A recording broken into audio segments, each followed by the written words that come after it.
So it's my great pleasure to welcome Michael, who had to wake up really early, I think, 5 a.m. in Munich. And yeah, so we'll have his second talk online. So thank you very much, Michael, for joining us this early morning in Munich.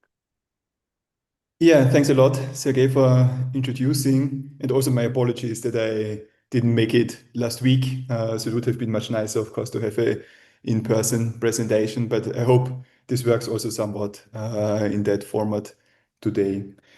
Yeah, so my plan is to give you an information theoretic perspective of emergent one-form symmetry. What I'm showing you is based on this work by Leo, Van Tau, Frank, and myself from early last year. And well, let's get started. So I think what would be important, because I'm usually not a fan of Zoom presentations or lectures. So it would be very nice if you just stop me anytime and ask questions. Maybe we can distribute some microphones around the room so that you can just jump in anytime so that I get some feedback from you guys. Okay?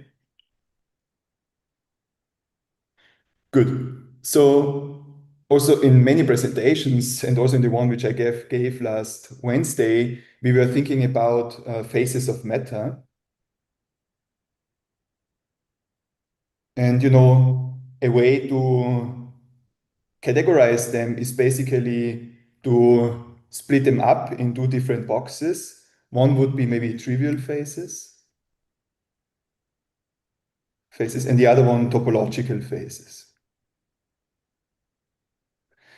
So what I mean with that is topological phases would be those like state phases which have intrinsic topological order. So those are maybe toric code phases, fraction quantum Hall phases, and trivial phases are maybe something like which is a simple paramagnet or which are ferromagnetic states or spontaneous symmetry broken states. So those type of phases I maybe want to separate in additional boxes like this. So we can have now, for instance, here a trivial phase like a paramagnet. This is in some sense a trivial symmetry-protected topological phase.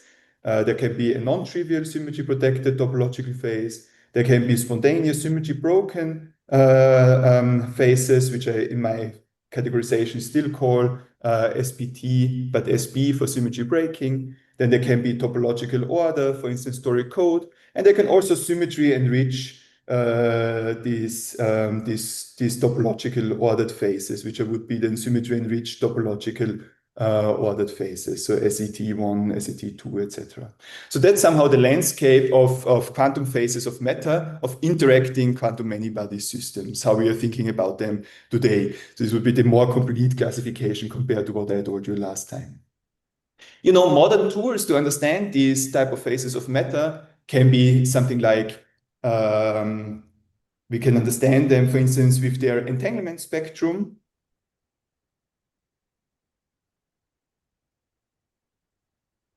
What it means is that now I take a physical system, for instance, I don't know, let's put it on a torus like this here, and then I cut out a subsystem of a certain region, say this one here, and compute the reduced density matrix rho A by tracing out the complement of the system. So basically say trace of the complement of A, which I call B, of the state psi. And then I say this reduced density matrix is actually associated with a Hamiltonian e to the minus HE, which is the entanglement Hamiltonian, and it tells us a bit about the properties of the phase of matter. We can also take string order parameters. Those are, for instance, very successful to describe SPT phases, but also we will see that we can have, or one can see that one can have string order parameters, for instance, to detect topological order. This would be more this Fredenhagen-Marcoux string order parameters. And what we are going to focus on today are actually higher form symmetries. I will tell you a bit how this fits into this whole context and how we can use them to understand phases of matter. Okay, so that's the bigger perspective. But before we go to higher form symmetries, let me just set the stage and talk about conventional symmetries.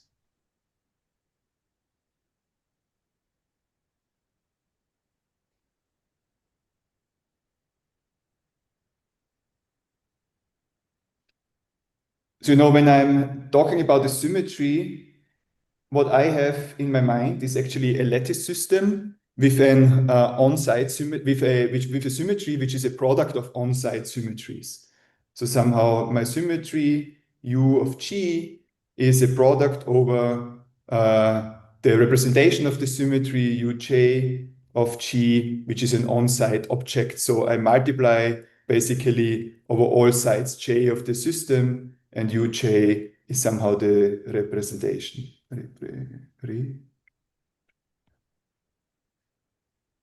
I hope you guys can read my writing, because on the iPad it's worse than on the board. Is it kind of okay? And see everything. So thanks. Okay, good. So then when we say that the Hamiltonian is symmetric under the symmetry, then, well, it's just commuting.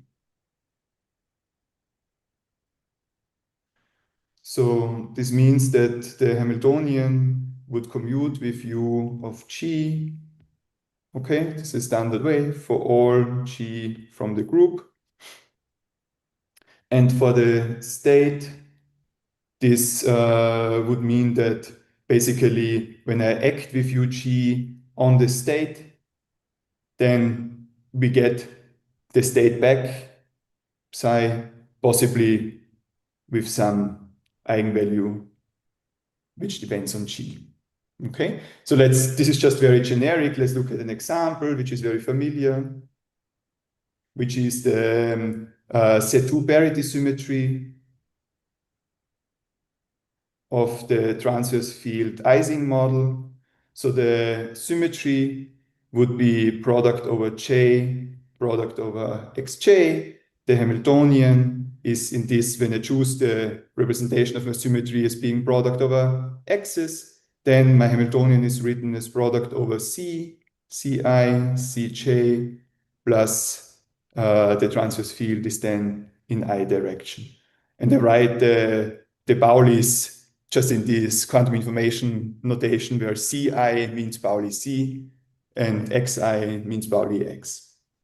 So we can immediately see that when I apply the symmetry, then X stays invariant.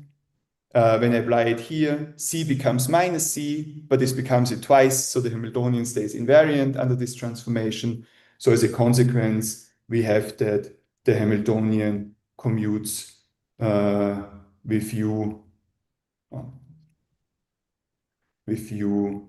in the transverse field Ising model. And the same holds for states in a direct way. We can check this by looking at the limiting cases, maybe of J going to 0 and G going to 0. But now when we add a perturbation, perturbation, and that's kind of key. It's trivial, but it's also key. So the perturbation we call V. And if the perturbation is not commuting with U of G, then what follows is, of course, that the Hamiltonian H plus V is not symmetric. Oops. Not symmetric. Okay. So an example for this would be, for instance, if I add to the transverse field Ising model above, so to this guy here, if I add to the transverse field Ising model from above, also a longitudinal field Ci to the system. Well then, under the transformation, it picks up a minus sign, and it's not symmetric anymore, the new part of the perturbation, and the whole Hamiltonian is not. So, when we have symmetries, conventional ones, the story is quite easy. We just need to see what are the symmetries of my Hamiltonian, And of course, it can get very complicated because symmetries can get very complicated. But in principle, we just need to search for what are the symmetry properties of my Hamiltonian. And if so, once we have identified them, the state has the symmetries, there can be, yeah, okay, maybe that's all what I want to say here. But it's a property which is a property of the Hamiltonian. It also can be that it doesn't need to be that it's an exact symmetry of the Hamiltonian on all energy scales, right? For instance, especially this Z2 parity symmetry, for instance, can occur also in an emergent way. Say when I have I don't know, when I have, for instance, a quantum critical point, which is describing phase transitions between two gapped phases here, two gapped Ising phases, then there can be also an emergent conformal symmetry, for instance, of this critical point. But that's different to what I want to say later. Here in this case of this emergent global symmetry, it would be simply that at low energies also we will have just a description which is effectively governed by the symmetries of the problem. Okay. Anyway, maybe let's not go too much into detail here. I don't know, any questions on this so far? So that's just a conventional way of thinking about symmetries, which we know very well and which is actually a key guiding principle of physics, not only of many-body physics, but of anything in physics in some sense. For instance, even going back to atomic physics, where transitions in atoms are described by selection rules, which are governed by symmetries of the operator, which is creating the excitation, and of the wave function, which the orbital which the atom is in, for instance. Good. Okay. So now, as you might guess, we want to look at higher form symmetries. So what do those mean?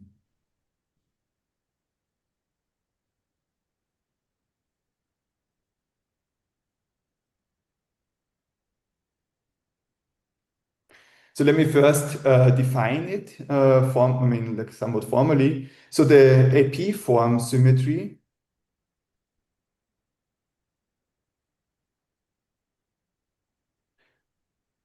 so this is how we write it, right? So higher form symmetry can be like a one-form symmetry, two-form symmetry, three-form symmetry, in general a P-form symmetry. So it consists of symmetry operators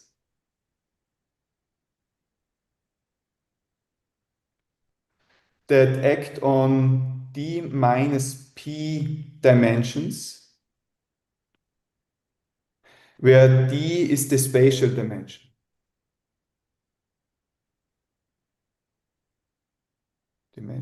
Okay. And we have charged operators. So operators which are charged under the symmetry, which live on B dimensions. So let me give you an example. So if I want to put conventional symmetries into this framework, then let's look at two spatial dimensions. Then I can think of my system as being a box like this. Then it turns out that let's just do the counting. A conventional symmetry is a so-called zero-form symmetry. Zero-form symmetry in this context. Okay, so let's do the counting now. So let's look back at our dictionary. So it would be like the symmetry operator lives on D minus 0 dimensions. So on 2 dimensions in that case. And the symmetry operator would be just a product over J, OJ. This is like my product over X in the Ising model before, right? And the charged operators, they live in P dimensions. The charged operator would just be my local order parameter in the Ising case. It's just basically expectation value of Ci. Ci transforms non-trivially under the symmetry, and that's it, right? So that's basically how a conventional symmetry is understood in that way. A one-form symmetry, on the other hand, would be, you think about it in that way, that we do have our 2D system, and the one-form symmetry would live now on, let's say, d minus p dimensions. So it's like 2 minus 1 dimension. So in d equal to 2, a one-form symmetry would be a loop-like object. So we have a product over I, element of the loop L, OI. Okay? That's how we think about a one-form symmetry. And charged operators are then also strings in 2 dimensions. Similarly to the symmetry operators.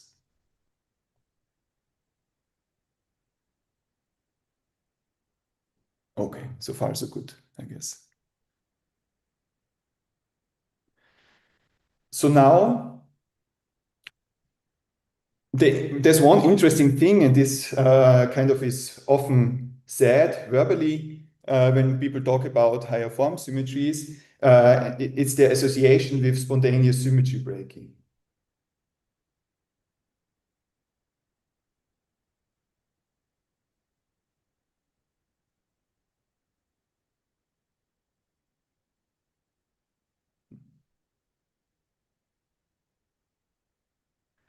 So, let's again try to distinguish these conventional symmetries from higher form symmetries as before.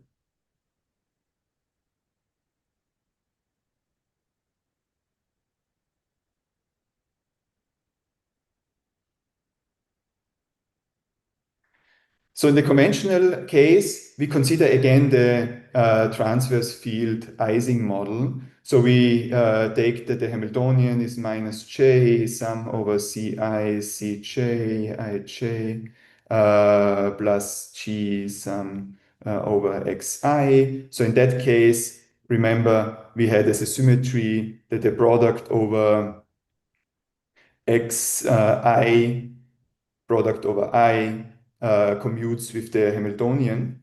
Okay. And what is now spontaneous symmetry breaking, SSB in the Ising model?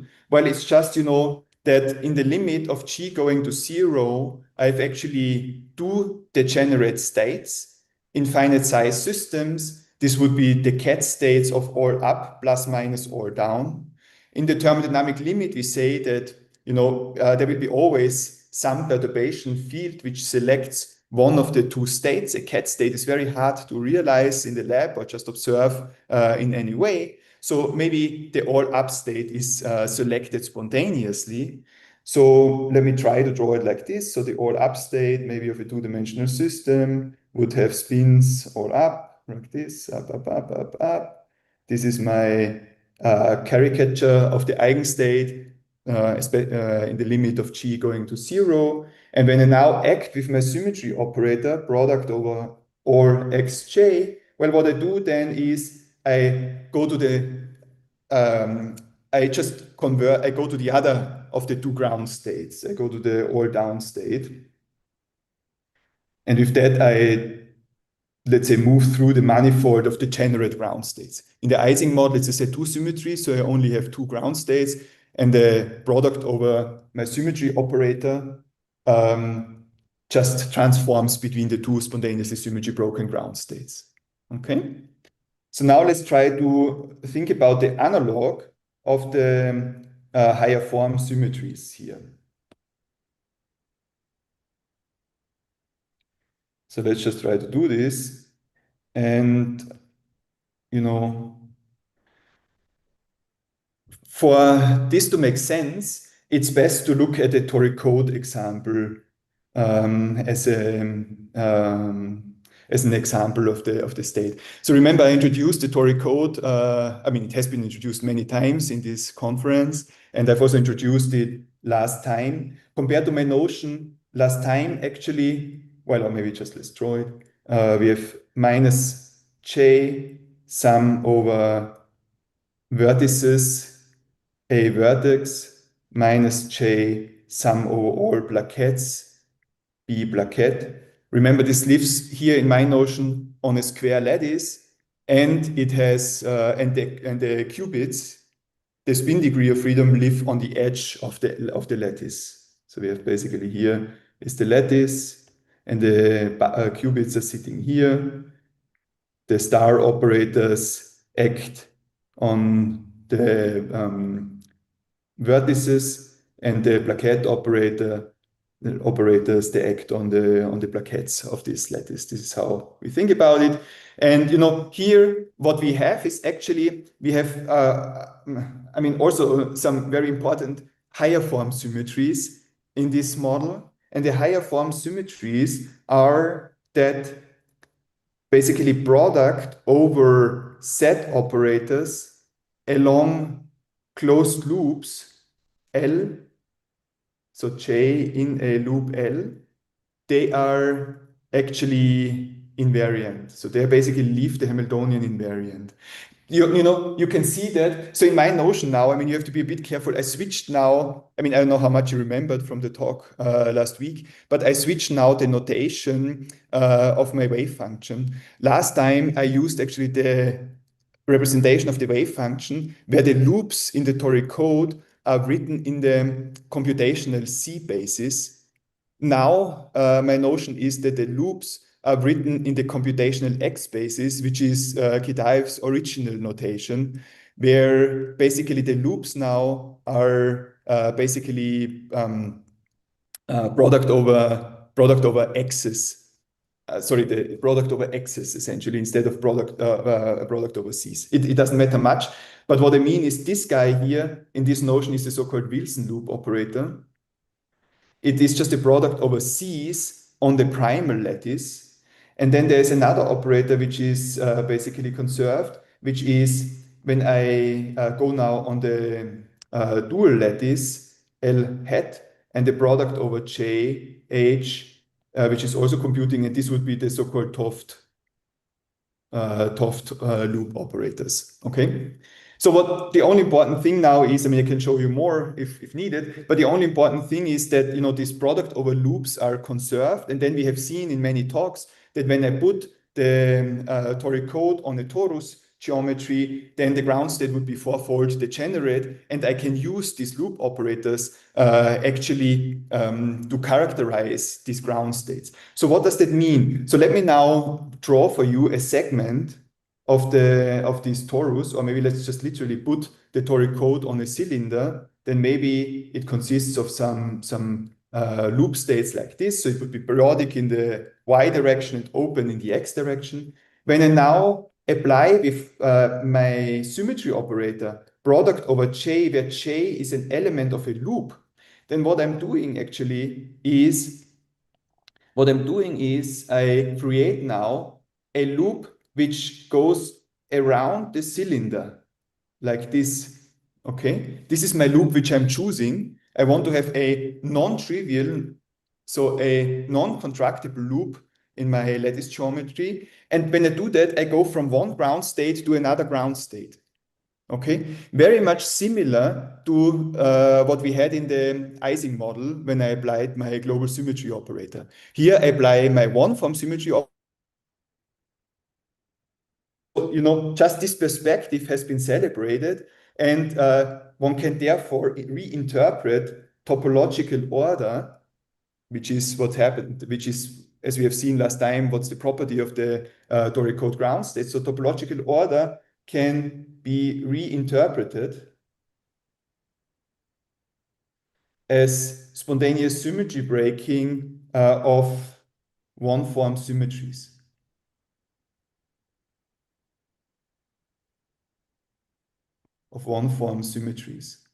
Okay. And this perspective has been put forward by Battista et al. In 2005, by Nusinov, Soha,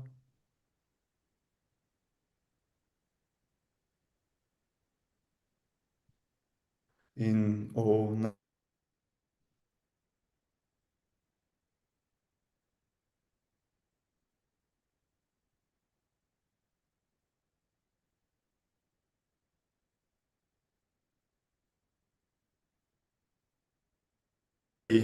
Prosaic way of describing those type of states.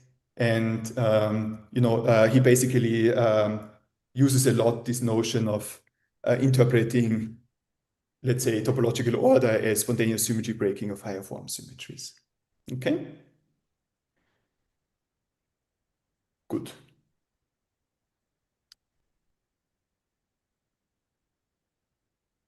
So far, so good. So this is a bit like a cute thing. So now a practical thing is a bit that, enhanced. There's also enhanced robustness of higher form symmetries. And this is the point where it gets a bit weird.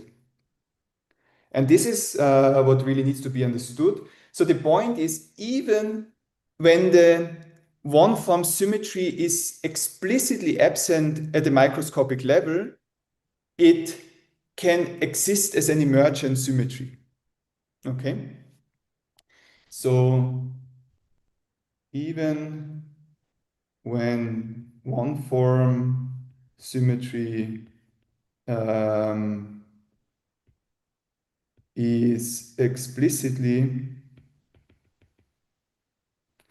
broken on microscopic level, it can exist as an emergent symmetry.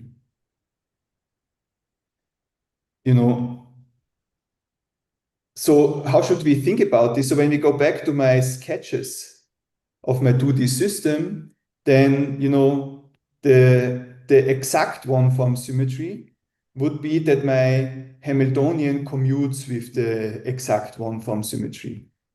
This was the case in the toric code fixed point, and then I will have a loop operator like this, which is just exact, as I've exemplified before. But there can be also situations where H does not commute with my loop operator, and I still have a one-form symmetry, which now, however, is, I don't know how I should draw it on the iPad, but it would be like, let's say, it is now like a dress symmetry, so it's not really like sharp, but it is fuzzy in some sense. So there will be an emergent one-form symmetry. So in the toric code, it's actually quite clear how we should think about it, right? So we have these Wilson loop operators, which are normally, for instance, just product over sets. When I add a little bit of a local field, my topologically ordered state has to be stable. And what will happen is that, this product over sets, we need to dress it with some adiabatic dressing, essentially. And then the set operator will become a dressed set operator, which is connected to the old one, maybe by some exponential dressing with operators around it. Okay, so that's basically how we can think about it. But it turns out it's not so. Not one-form symmetries not only exist in the presence of topological order, and I will show you a bit where the crux actually is. So the main questions which one needs to pose and which are important is that, for instance, under which conditions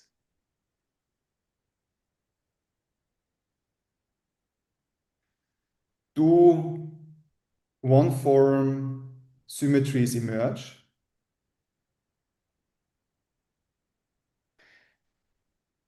And the second question is, once they disappear, what is actually the nature of their phase of their transition?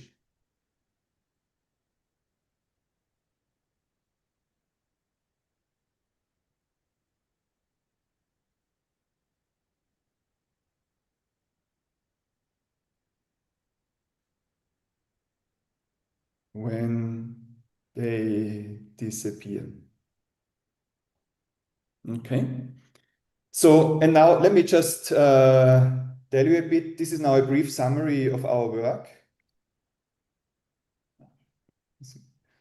Summary. of our work. So we argue that emergent one-form symmetries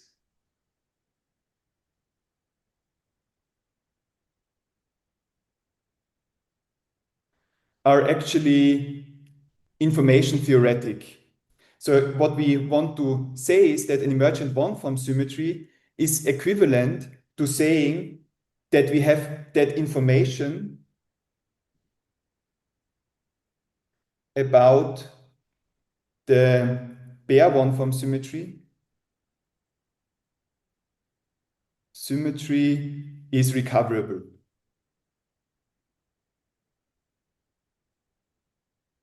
So this is, I still know something about the bare one-form symmetry. This is how you should think about it. As a consequence, what I will tell you now in this presentation is a bit like emergent one-form symmetries are information theoretic in nature. The absence of emergent one-form symmetries actually changes the entanglement pattern of the ensemble of post-measurement states. So we will interpret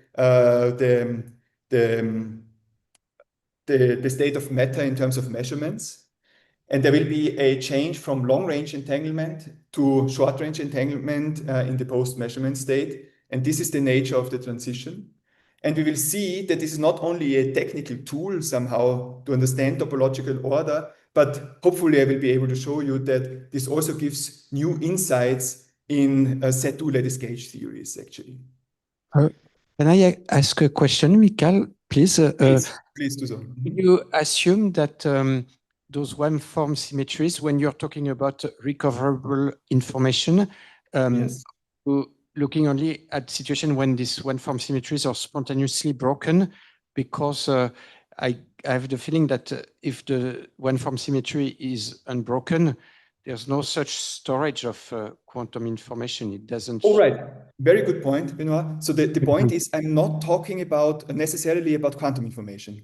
Only when you have a broken one-form symmetry, you can store quantum information, but you can still store classical information in the presence of a one-form symmetry. Okay. Even if Right? it's So it's not necessarily quantum information, what the information here is. Okay. Thank you. Very good. And this basically you're already at the point, but we need to go slowly. So right, so we have the emergent one-form symmetry. So so there's an entanglement pattern change.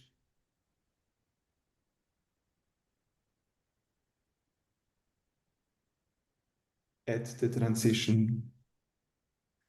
And we will see new insights in set2 lattice gauge theories. Sorry, I'm writing really badly on the iPad, but I hope it's somehow penetrable for you guys.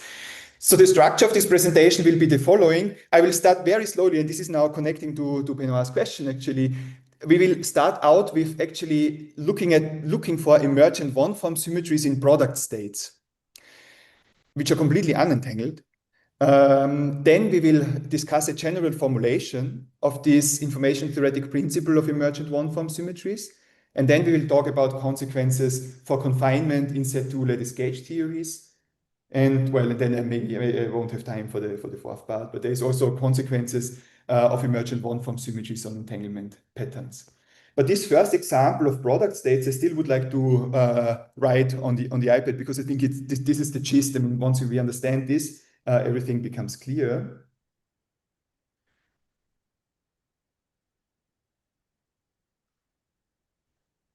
One-dimensional product states. It couldn't be easier than that.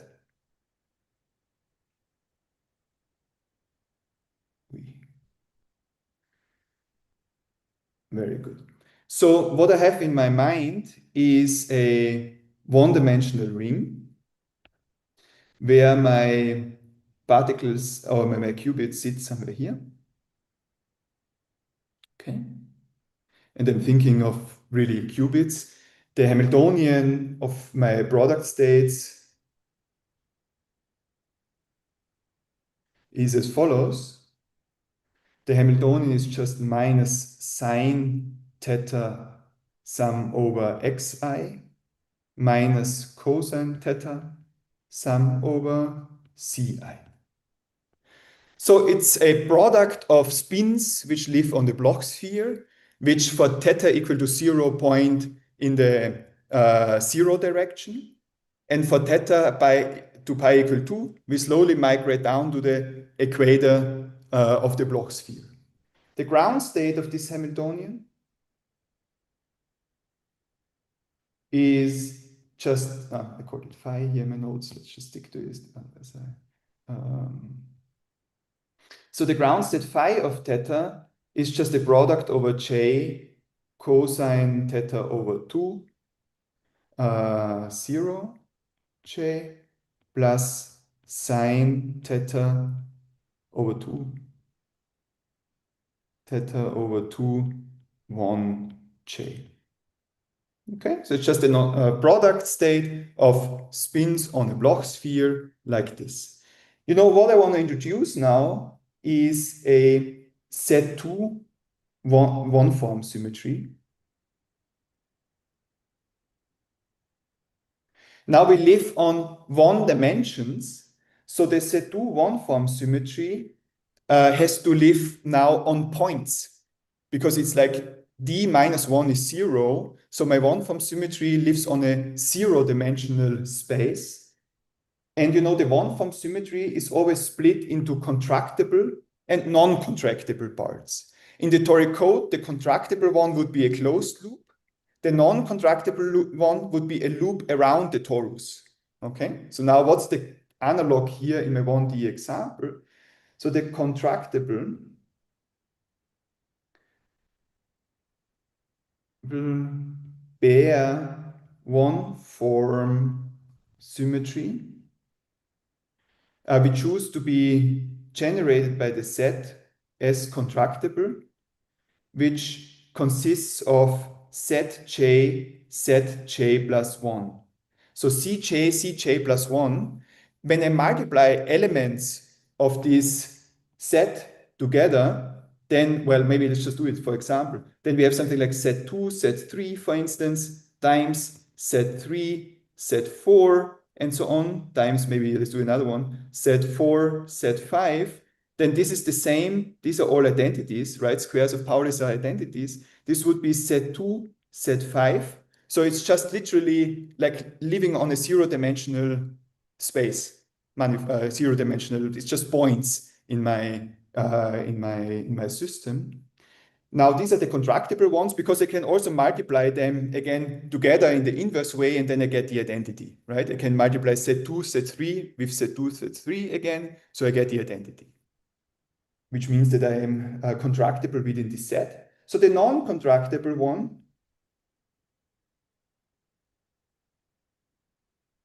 bear one-form symmetry is as non-contractible is now just Cj. It has eigenvalues plus minus, I call them the eigenvalues Q.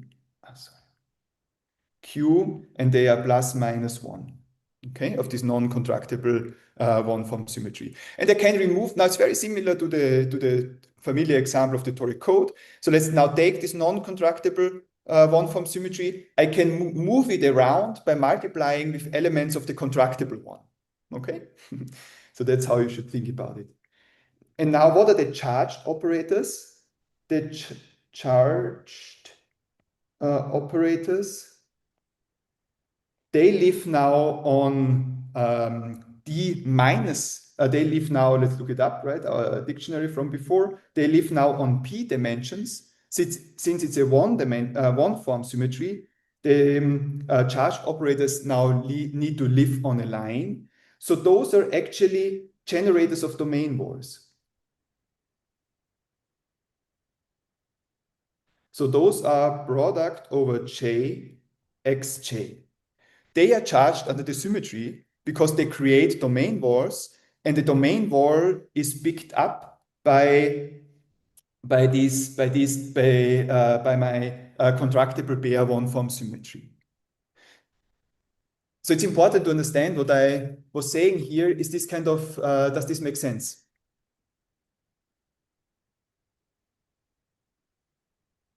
So this is the stripped down version, which we're now going to elaborate on in a little bit more detail. Do you work with still the circle, or when you have? Yes, yes. It seems that you're going to create pairs of domain walls with such. Yes, we will always create pairs of domain walls. I want to work with a circle. So now we can look at under which condition actually is my state symmetric under pair one forms. Was another question? Yeah. Yes. So when you talk about the symmetries, it's a symmetry only of this theta equals, I forgot the Hamiltonian. Perfect. Next step in my slide. So for phi of theta equal to 0,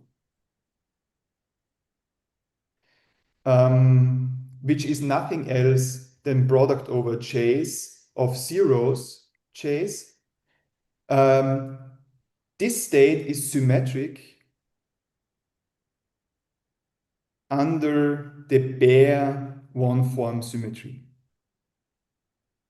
And in particular, with charge, maybe let's also do it like this, with charge q equal to +1.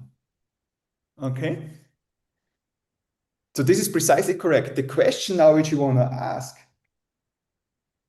Sergej, is that we want to ask now, when do we have an emergent one-form symmetry in the ground state psi or phi, did I call it phi, of theta at finite theta. And what I mean with that is that can I recover the charge of my bare one-form symmetry? So can I recover this charge q equal to +1 of my bare one-form symmetry? Is this answering the question now also, Sergej, which you had? Yes. So basically, the pair symmetry is a symmetry at theta equals 0 only, and you want to study its robustness away from. Yes, this is and then we can ask when do I have an emergent one-form symmetry? And yeah, I will tell you about a couple of subtleties of previous definitions. And you will see that this definition, the information theoretic, is more suitable in many respects. Since the charged operator is creating domain walls, it's important. Yes? Can I ask something? So your symmetry is a product of z's, right? Yes. So, and your state is in the 0 on the z basis. Yes. Why do you call it a symmetry? Or what it says, the state, when I apply my, okay, why do I call it a symmetry? So let's just maybe copy from the previous slide what I'm talking about. Okay, this guy here. No, I just see that the statement is trivial, right? So you can take whatever product of this. Absolutely. The statement is trivial so far, but it will become highly non-trivial soon. So, but we need to go slowly, I think. So let me do it like this. So you have to be a bit patient. So the point is, of course, so how do I say it's symmetric under the bare symmetry? We just say that when we measure all the contractible one-form symmetry operators, then my state is an eigenstate of those. And of course, the product state is an eigenstate of all the Zi, Zj, and all the charges of my contractible bare one-form symmetries are +1. I don't have domain walls, is the statement. Now what I'm doing is I decompose my state in domain walls, phi of theta, and how do I do it? Well, I can, maybe I need to write a bit more, sorry. So now what I want to do is, maybe let's write it in green. So I want to decompose my state phi of theta as a superposition of domain walls. And the domain wall configurations are determined by measurements M, which is a vector with a measurement outcomes Mj. So these are basically the eigenvalues of my contractible one-form symmetry operators measured on all the bonds. Okay, so J here is a bond variable in my measurements. So how do I do this decomposition? Well, it's super straightforward. So we have a sum over all measurement outcomes M. Then I have the measurement outcome Cm with a global charge. Sorry, I have 0 and 1. So this would be with a global charge plus. And then I take a product over J out of a set K where I flip my spin plus Cm global charge minus product over J not in the set of K product over Xj acting on the zero side, zero vacuum state or zero state. And then the coefficient Cm, I can just compute analytically. This is just a decomposition of the eigenstate as before, is basically cosine to the power L minus the number of spins which I flipped, which I write as modulus of K, theta over 2, and then sine of K theta over 2.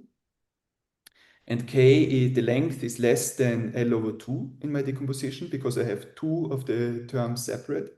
And the Cm minus is now sine L minus K theta over 2 and cosine K theta over 2. So this is just a domain word decomposition. And let's just do a limiting case. So when theta is very small, I'm close to the north equator, then the cosine is close to 1. So then the plus coefficients are large and the minus coefficients are small, right? Because I take what I need to do, especially for few spin flips, the plus coefficients are large and this minus coefficient is small. That's just how we think about the slightly rotated spin on the Bloch sphere. This, as I said, this Mj are measured by contractible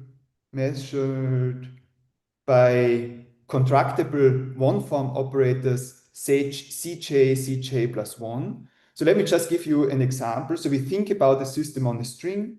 A typical measurement outcome of Mj could be, for instance, the following. So let's say we have a spin configuration in my state, which is up, up, up, down, down, up, up, up, and I have periodic boundary conditions. So then my measurement outcome for the domain wars would be 0, 0, 0, 1, 0, 1, 0, 0. Okay, that's my outcome. So how is this state generated? Well, this state is just generated by a product of two X operators. So basically, it's generated by identity, identity, identity, X, X, identity, identity, identity on the zero state. Okay? So this is one way of generating this domain war configuration. And this is basically what I call a short string on 0. And then, however, the same configuration can also be generated by the complement XXX, identity, identity, XXX. This gives me the same domain war pattern, up here, right? It would be a long string on 0. So the point is somehow this lower state can be still thought of like acting with identity, identity, identity, XX, identity, identity, identity, but now on the 1-1-1 state. The 1-1-1 state has the second charge of my one-form symmetry. This state has the charge -1. This state has the charge +1. So Q is equal to +1, Q is equal to -1, And the question which I want to ask is, can I recover this information of Q of +1? Good. So far, so good, this thinking? So, can you recover in a sense of short strings? Or because you can always recover, right? But like, I guess is it closer to Q plus 1 state or Q minus 1? Well, the point is it's not always. You cannot always recover, and we will show when we cannot recover, okay? It's here in this 1D example, it's only a point, but we will see later that this becomes much more intricate. But important is just that is it clear the concept which I'm promoting here? Yes, I think it is. This is important because I go very slowly because it's a different way of thinking about one-form symmetries, and I think it's useful to have all these pictures in mind that I'm not rushing. Within this example, like one-dimensional, so what would be the criterion of recoverability? We will see now. Now I define it for you. So now we will introduce a geometric picture. So I now am a bit broader and then go back to the product states again. So the idea is a bit like, when you have a perturbation. Sorry, what am I writing? Perturbation V, which does not commute with the one-form symmetry. Then what V does is V creates charged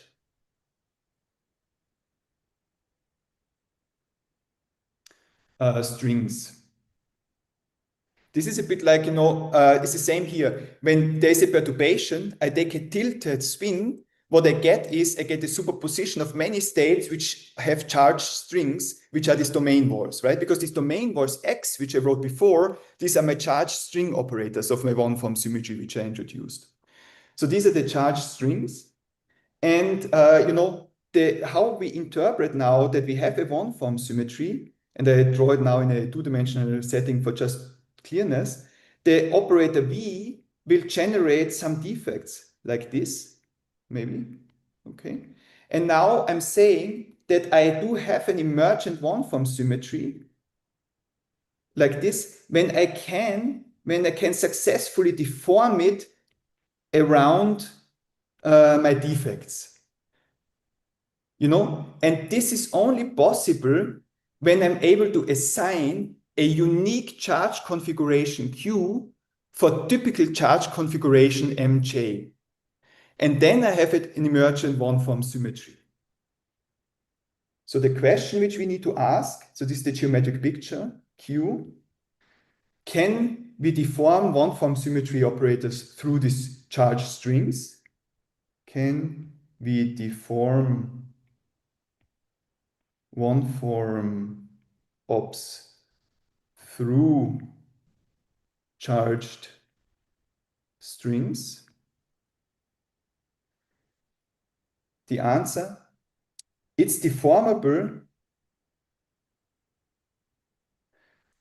only when we have a unique Q, a unique charge assignment. Otherwise, I cannot write down the effective commutation relations because we would be confused. We don't know how to assign. And then we will have an emergent one-form symmetry. So that's the concept. Now we can say, what does it mean for us? Basically, what it means for us, this geometric interpretation, is that an emergent one-form symmetry exists when a typical charge configuration is generated by a unique set of string operators, okay? So now what we need to compute for our one-dimensional example is actually we need to compute the probability. So back to 1D. So we need to compute the probability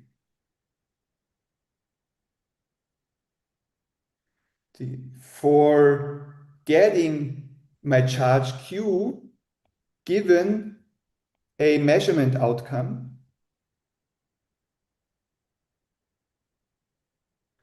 of Mj. Okay, so this probability we call kappa given a measurement outcome Q and probability and measurement outcome M, and charge and configuration Q. So this is nothing else than my CMQ modulus squared from before. This is just Born's rule for measurements. And you know, the one-form symmetry exists now.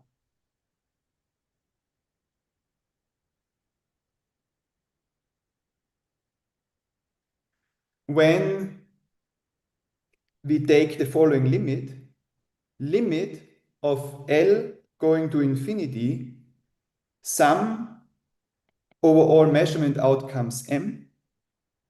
When the maximum of my charge configurations of my probabilities kappa M of Q goes to 1.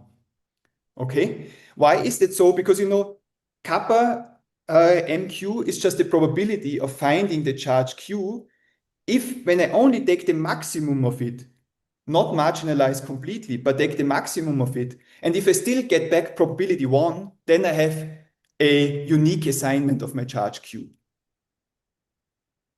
Right? So that's the key definition. And people who are familiar with quantum error correction maybe see already parallels here. I can go into more detail, but maybe it's not enough time today. So the point now is for the 1D product states, you know, we can compute, of course, kappa. We have already computed. So this limiting function here, limit of L going to infinity of sum over all measurement outcomes M of the maximum over Q. Q is only plus minus 1 in our case, right? I have two cases. Kappa MQ is basically given by the limit of L to infinity, and I can just plug in my results from the Born's rule, cosine 2L theta over 2, sum over I equal to 0 to L over 2. Then I have the binomial, L choose I, and then a tangents 2I theta over 2. And when you plot this curve using Python or whatever you want to use as a function of theta, then what you find is here my probability, here would be, what I draw here is this expression, just this limiting behavior, but I take the limit graphically. Here would be a half. Then what happens is in a small system, it would look maybe something like this. When I increase my system size, then it will look maybe something like this. When I increase the system size even further, then what I will get is a box, okay? Which is 1 everywhere except for theta equal to pi over 2. So what that means is, in other words, when I tune my angle theta from 0 to pi over 2, I have an emergent one-form symmetry everywhere except at pi over 2.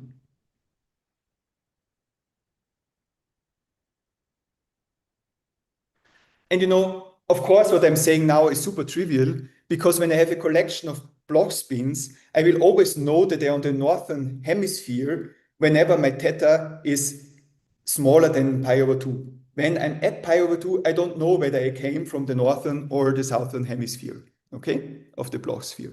That's the statement expressed in a fancy way so that we are equipped to think about 2D examples. But what another comment which I want to make here is, you know, I was talking about the entanglement, and the entanglement structure, this is already present here in this 1D example. So, you know, for theta smaller pi over 2, we can think of the typical post-measurement state as a product over J out of a set K, xj of zeros, right? Whereas for theta equal to pi over 2, the post-measurement state will be product over J out of K, xj, but now acting on the or 0 plus or 1 state divided by square root 2. But now there is a change in long-range entanglement. Why? because the first one, this guy here, is just related to a product state, so it has short-range entanglement.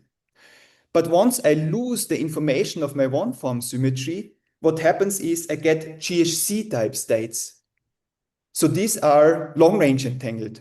When I compute the entanglement between two subregions A and B, very far away, they carry log2 entanglement, which is the property of the GHZ state, of the cat state. Okay, so this loss of one-form symmetries, these are actually manifesting themselves in the change of the entanglement pattern of the post-measurement state. So, are there questions at this point? This was now the preparatory example. I will then now move on and show the 2D examples and then go to lattice gauge theories. This will be all quite fast, but we will see that the concepts are recurring, and now it gets, of course, much more intricate technically. But the concept is here. This is important. So just to clarify, this typical post-measurement state in the two regimes, so theta smaller than pi over 2 or theta precisely pi over 2, differs on the on the state which it acts on, right? So either it's a product or it's entangled state. Yes. And also, you know, these are still GHZ states. Big typical K configuration. This is like how you do with measurement preparation of a GHZ state, right? Even if I flip certain spins X, J, it's still a GHZ state, but just the GHZ state not in the conventional form, but with other product streams. Right. And your emergent symmetries when, like in the first when I'm short range entangled. Right. Michael, yes. Could you comment on how one would find out those conditional probabilities, HMQ, if we didn't have a perfect knowledge of the I need to function? we will go through it. I mean, here the product state example is analytically solvable. I will now show you the 2D product state example, which is also analytically solvable. But it turns out so that in general, we need to define a decoder, which is basically decoding my errors, and I will never have access to a perfect decoder, or an optimal decoder, but to a good decoder. So we need to invoke these concepts of quantum information actually to make this work. Okay, so that's an extra layer of analysis that you have to suppose you have any model plus some perturbation. Yes. You need on top of that to provide a decoder to yes. materialize those ideas of. Yes, this is important. It's not possible otherwise, I argue. Okay. And I will show you, you know, now it seems all Mickey Mouse, know what I'm telling you. But you will see how this will all pan in more complicated examples now. Let me maybe try to proceed and we will see how this all looks like. Okay, thanks. Perfect. Okay, good. So now we had 1D product states. Now we need to 2D product states. Okay, next trivial layer. So still same Hamiltonian, same ground state, but now acting on my toric code lattice.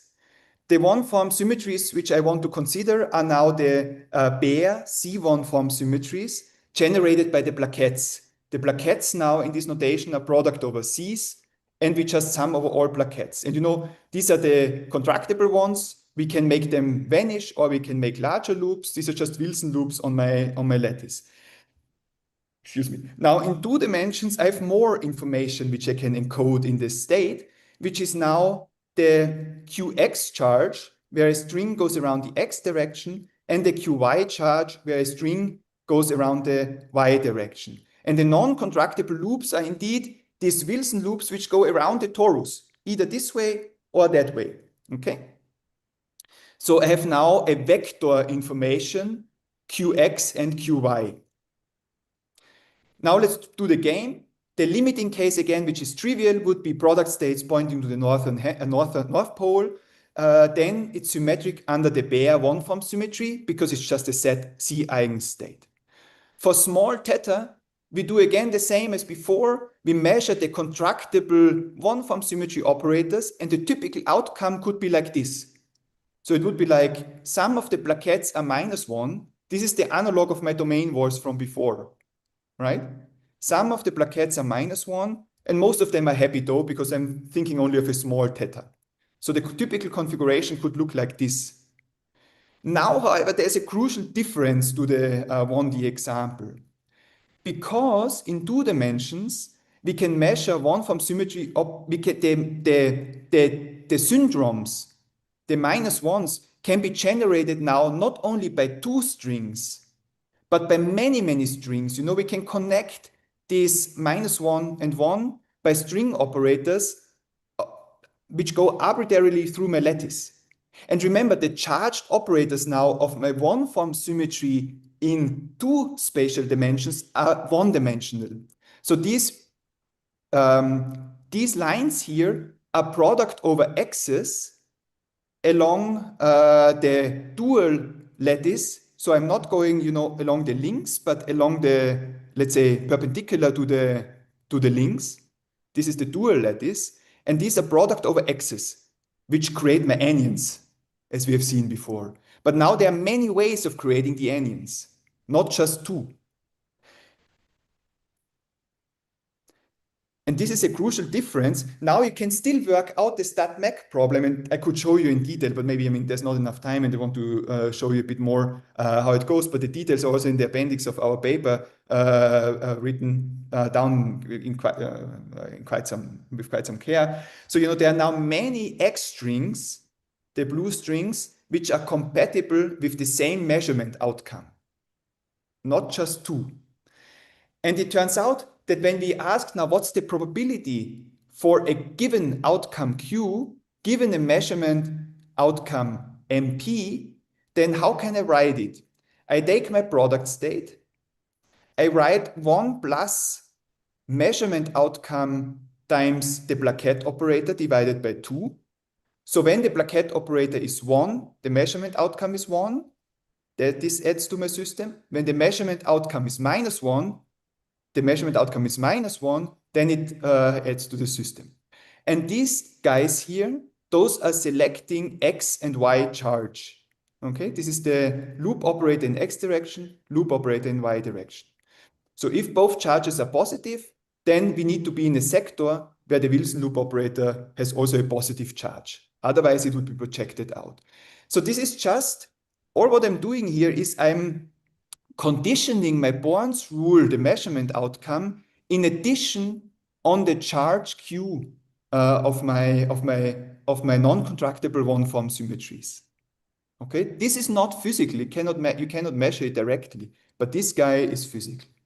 So now we can apply our criterion from before. The one-form symmetry exists if the limiting case L to infinity of sum over all measurement outcome of the maximum of my 4 charge configuration of the probability kappa MQ is equal to 1. So that just means that Q is recoverable, same as before.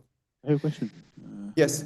So can you map the calculation to the StatMech problem of Ising model? Yes. What this problem now maps, so for those of you who know the literature a bit of these measurement systems, so the point is this can be mapped to a classical StatMech problem, because what I've drawn you is, you know, I have many paths connecting syndromes, and, you know, we can map this many paths connecting syndrome picture to a partition sum of a random bond Ising model, and the random bond Ising model generates all my string configurations in the background. So the kappa probability is proportional to this partition sum of a 2-dimensional random bond Ising model on the Nishimori line.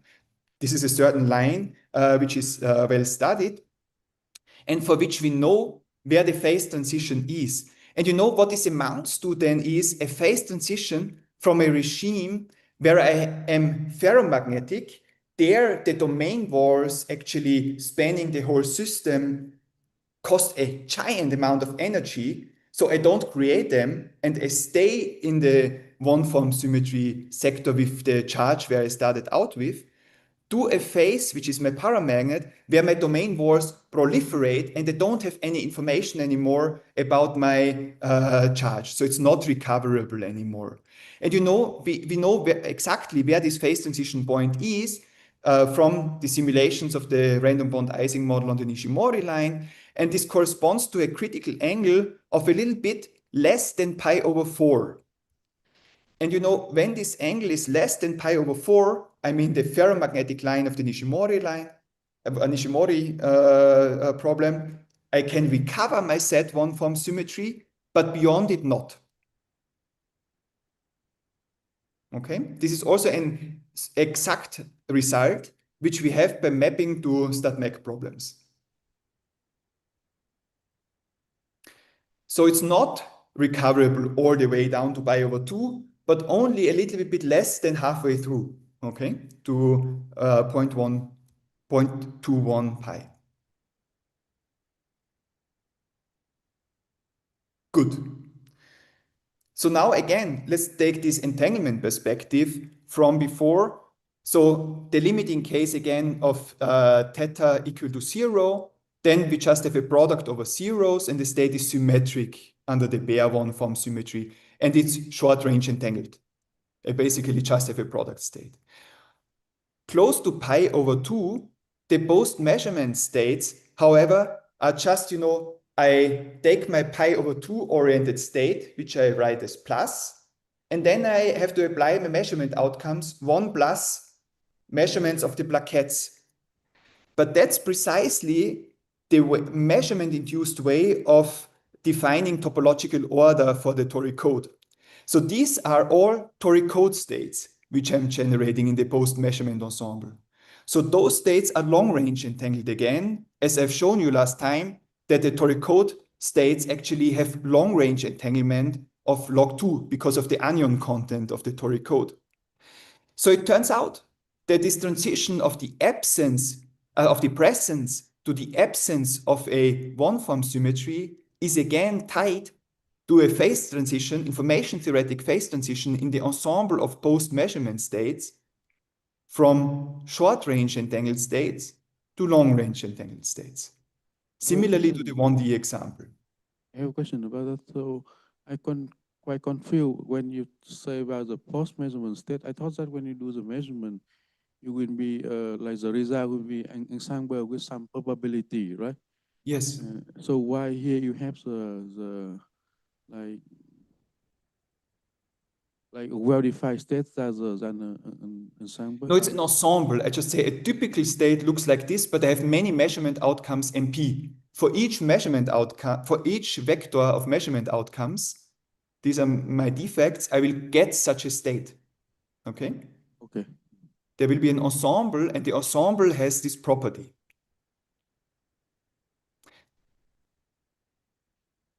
Thank you.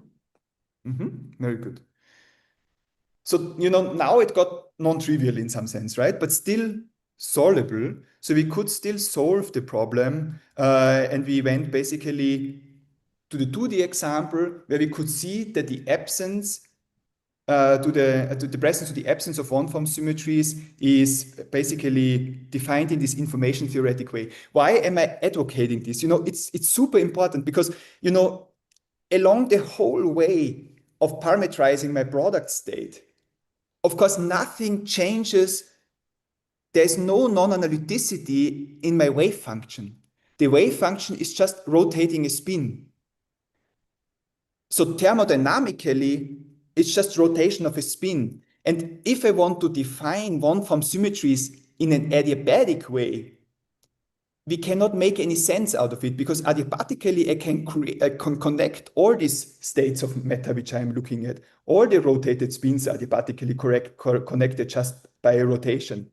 But at some point, when I rotate too much, the information of my bare one-form symmetry is just lost.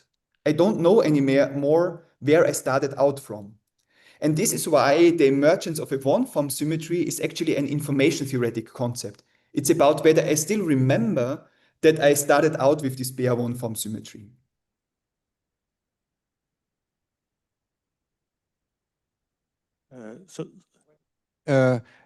Say to try to save the idea of adiabaticity that and you mentioned to this I think in the beginning of your lecture that these one-form symmetry operators could themselves be dressed suppose they vary smoothly with theta, maybe Yes. there would be a way to go beyond this phase transition point if Yes. you work in a rotated basis for the Absolutely. one-form symmetry operators as well. But I don't know if this can be implemented. Absolutely, but this is not the point. This is what I mean, and this is conceptually maybe a new way of thinking about it, and this is important. So, of course, when you think about a toric code, and I will show this as a next example soon, or maybe let me comment on this again when I've introduced the toric code. I think then it becomes more clear. But what I want to emphasize here already, along the whole path which I'm looking at, I can adiabatically rotate my state, right? But at some point, I will have lost the information that I started out with a set bare one-form symmetry. And this is what I have computed here. And this is what I argue is the proper way of thinking about emergent one-form symmetries. And let me give you now this first a general formulation, and then I go into toric code a little bit, and then we go back to it, because then I think it makes more sense when we think about adiabaticity. I have a quick question. Yes. So if we actually encoded some classical information in the state and computed something like the coherent information, Yes. is there a transition that also happens at the same theta? Like, so you encode some information and you still do the measurements. You Yes. get an ensemble. Yes. And then there is an information theoretic transition where the classical information is recoverable or not. I was wondering if this coincides with this transition. Yes, this is basically what I'm talking about. Okay. Perfect. Good. Okay, let me try to move on and summarize again. So what's the general formulation? So we now think of a state psi, and then we decompose it in measurement outcomes of my contractible set of one-form symmetries and charges Q, which are given by the non-contractible one-form symmetries. So this is just a projector on the different sectors. And then my probability kappa, which I've computed before, would be just the expectation, would be just, let's say, when I dot this projector between my state psi. This is what I've computed before. And the one-form symmetry exists if the typical measurement outcomes M have a well-defined charge vector Q of the non-contractible one-form symmetries. Okay, that's the general formulation. This is how we can think about the emergence of a one-form symmetry. There is and so the transition from the presence to the absence of a one-form symmetry is information theoretic in its nature. There is a connection to quantum error correction. I will skip it, because I want to really go to these lattice gauge theories now. So this is now an application, because I want to show you that this is somehow useful also, right, what I'm telling you.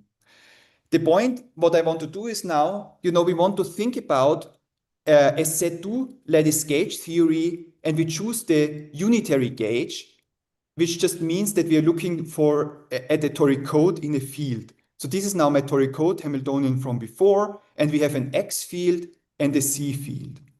The phase diagram of this model is very well established, and it has been predicted by Fradkin and Schenker in 1979 already. When in the absence of any fields, we have the toric code fixed point. I already showed it to you last week. We were looking at confinement and so on in this phase diagram. So here's the toric code fixed point.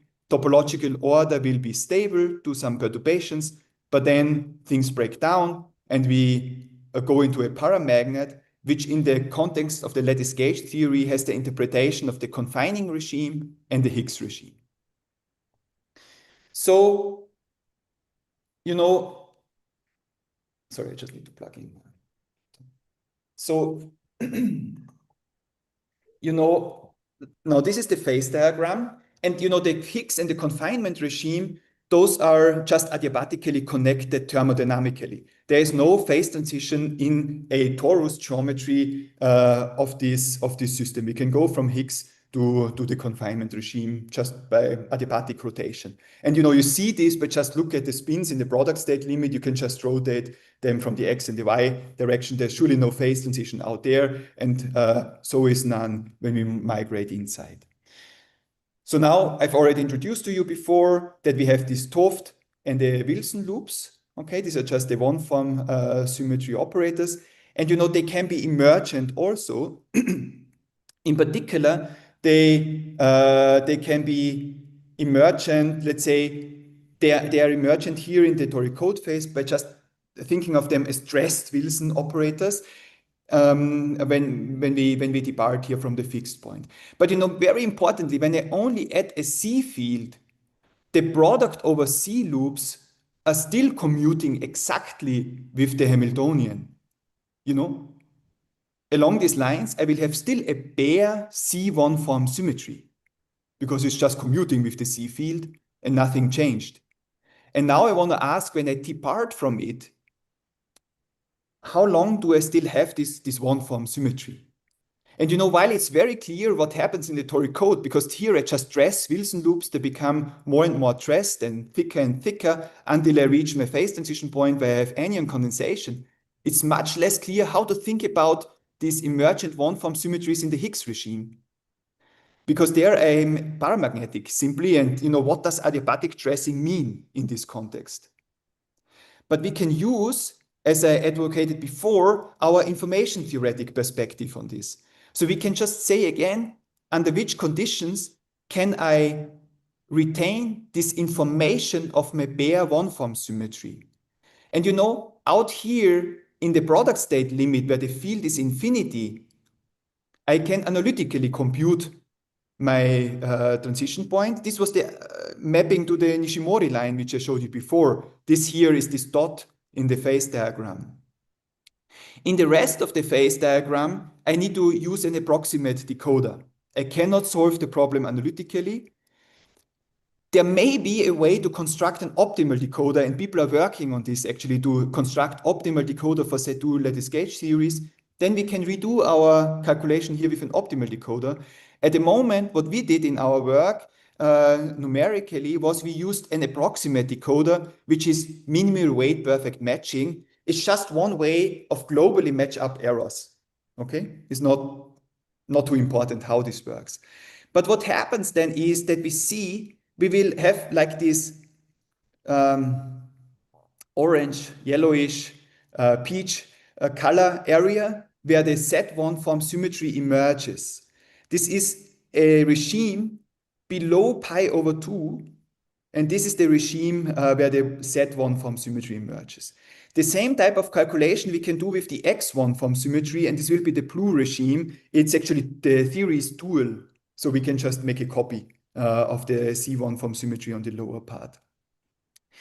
In the toric code phase, both C and X1 form symmetries are emerging, and there's an anomaly because I have two one-form symmetries which are anti-commuting. The ground state has to be degenerate, and that's only possible if you have topological order.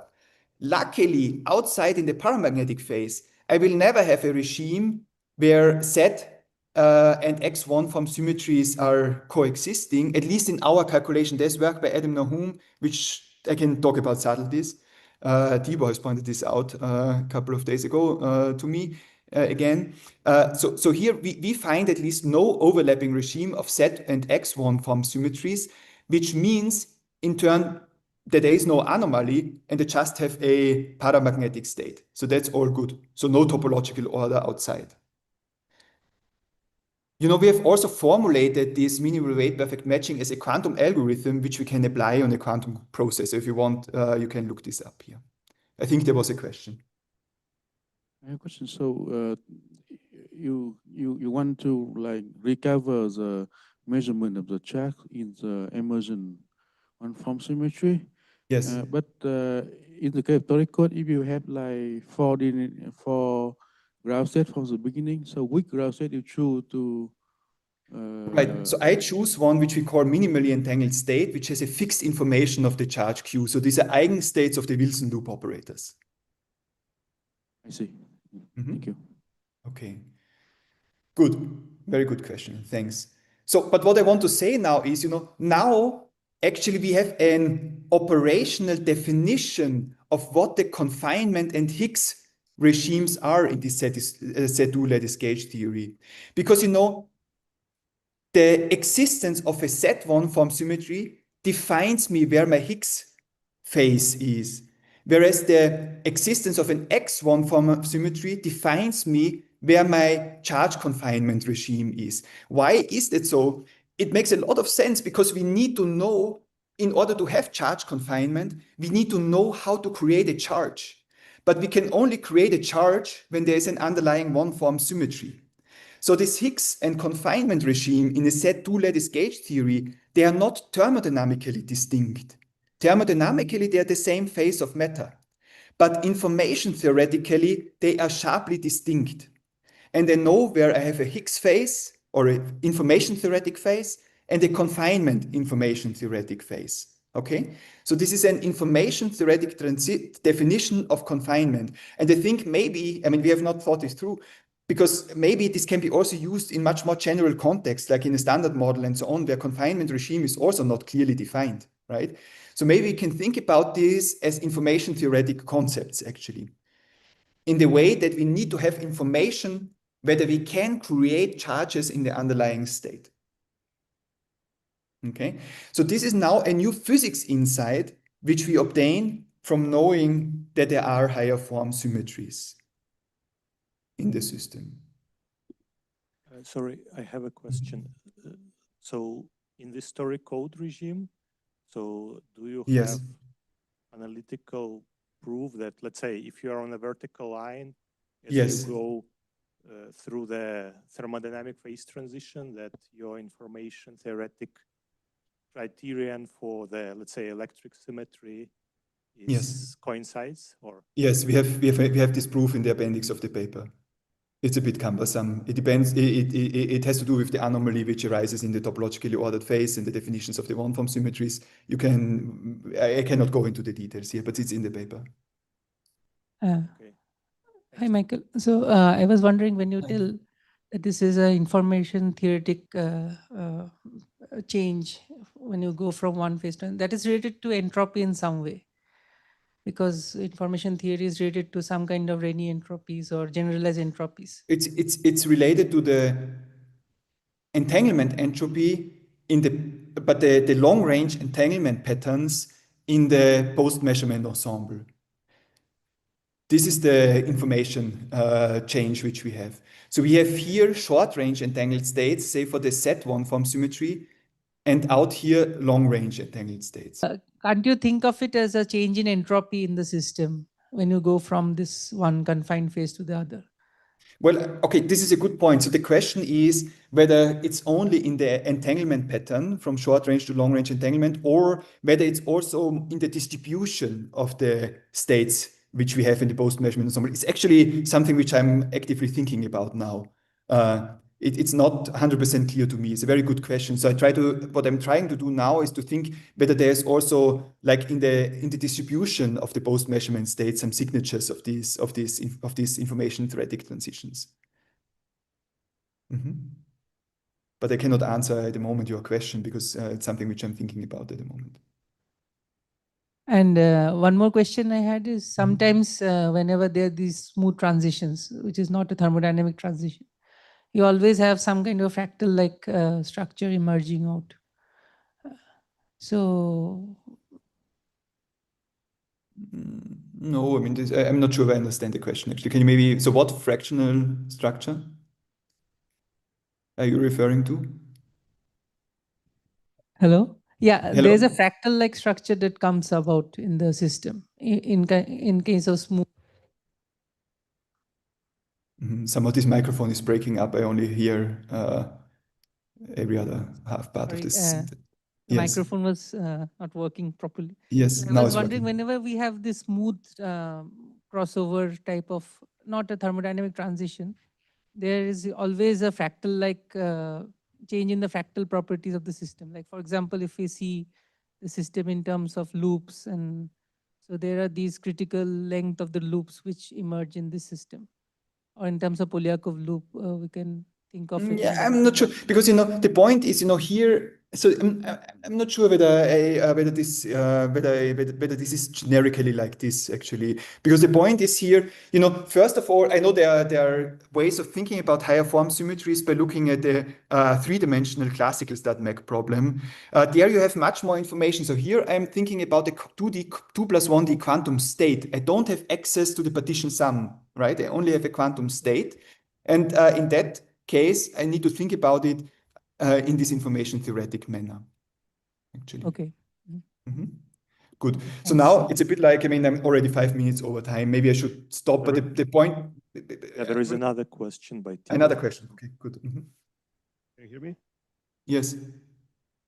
So I'm still a bit confused by this idea of remembering information, because yes, in quantum error correction, usually to define that, you kind of need multiple states. Like you have to entangle with some reference or something to function of whether you remember where you started or not. But here you just have one state.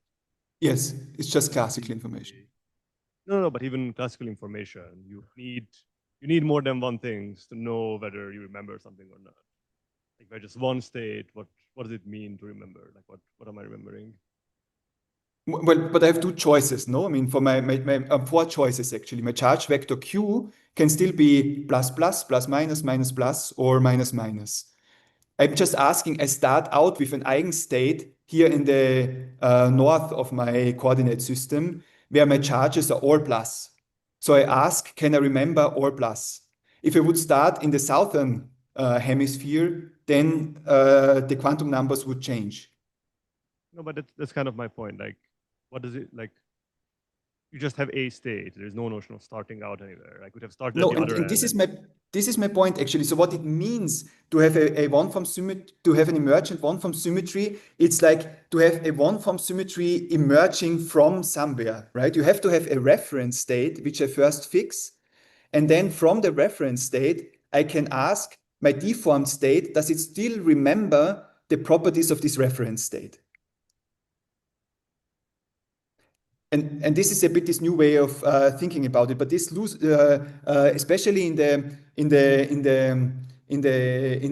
paramagnetic side, this solves a lot of the issues which one has with adiabatic deformation. Okay, thanks. But it's really the idea is that you want to ask how much information do I have about my reference state still. So I have a follow-up question on that. So this seems to the idea is clear if the symmetry is not spontaneously broken, right? So where there is like a state where, it's an eigenstate of the symmetry. So how does it work in this toric code regime where, you have a spontaneous breaking of this symmetry? But there it's even simpler, I would say, because in the toric code regime, it's literally just the adiabatic picture. So you have the Wilson loops, which are containing the charges of my contractible loops, and they just become more and more dressed. So when I do the measurements, what happens is that I will have first, when I only depart very weakly, I will have a lot of minus pairs which are sitting close by, which I just can correct by putting them together. So what this means in this picture is that I flow from somewhere here in the phase diagram to the y-axis by doing the error correction. Right, but the reference state there, which you kind of start from, is it like a cat-like state in quotation mark, or? Like it is basically an eigenstate of the Wilson operator. Right, so it's similar to how is it in the whole line, essentially, right? Yes. Okay. Thank you. So are there more questions? So one comment is just maybe, Sergej and company have worked also on 1D lattice gauge theories, and you can also understand those with the 1D examples, which I showed you before. Maybe let me just one comment. So here, the point is that in the paramagnetic phase, we will have so this is for the experts, the longitudinal transverse field Ising model, which you can gauge to write down a gauge theory. This would be the unital version of it. So you have an emergent one-form symmetry everywhere here in the paramagnetic regime, and this is the confinement regime. in the H equal to 0 symmetry, you have an additional spin flip symmetry. And you have now the anomaly of the one-form symmetry and the spin flip symmetry in the ferromagnet, which is then the spontaneously symmetry broken state. You are deconfined here. And then there is no one-form symmetry in the paramagnetic phase plus symmetry. This would be then the Higgs regime. There's just one comment maybe for the experts. So this is this kind of, you can interpret this phase diagram in that way also by this anomaly between the global bit flip symmetry and the one-form symmetry in this one-dimensional change. So everything pans out nicely in these pictures.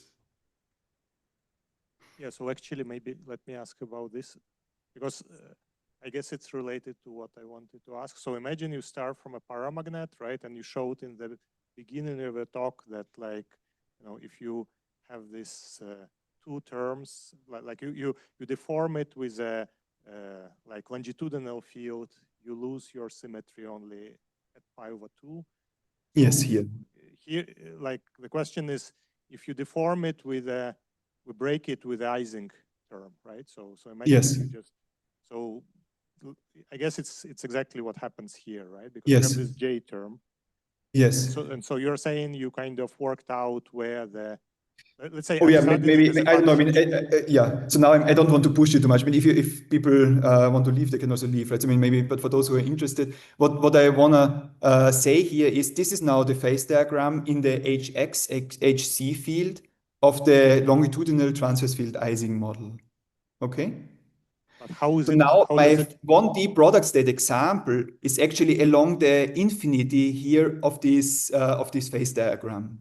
So we have a one-form symmetry everywhere except at pi/2, okay? Except where I have in addition the bit flip symmetry here. Right. This is okay, right? That's what my 1D product state example was.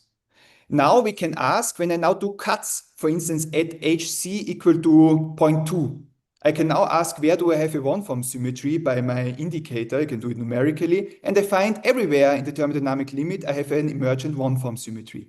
So everywhere in this yellow area, I do have an emergent set one-form symmetry. Now the interesting part is the HC equal to 0 part, where I have in addition my parity symmetry in my model, not only the one-form symmetry. Now what happens so is when I calculate my indicator, I get a step function. Whenever I'm in the ferromagnetic phase, I get 1. So I have an emergent one-form symmetry. Whereas in the paramagnetic phase with Z2 symmetry, I don't have an emergent one-form symmetry. The indicator is 0. So in the ferromagnetic phase, what happens is quite interesting. So the modern interpretation of this ferromagnet would be that I have an emergent one-form symmetry, which is point-like in this case, in conjunction with a global parity symmetry. Both of these symmetries anti-commute, because the one-form symmetry is with C operators, and the X one-form symmetry, and the X global symmetry is with X operators. The parity symmetry is with X operators. So there's an anomaly between the two. So I will get degenerate ground state manifolds, which are the ferromagnets, and the degenerate ground state manifolds, they basically are deconfined.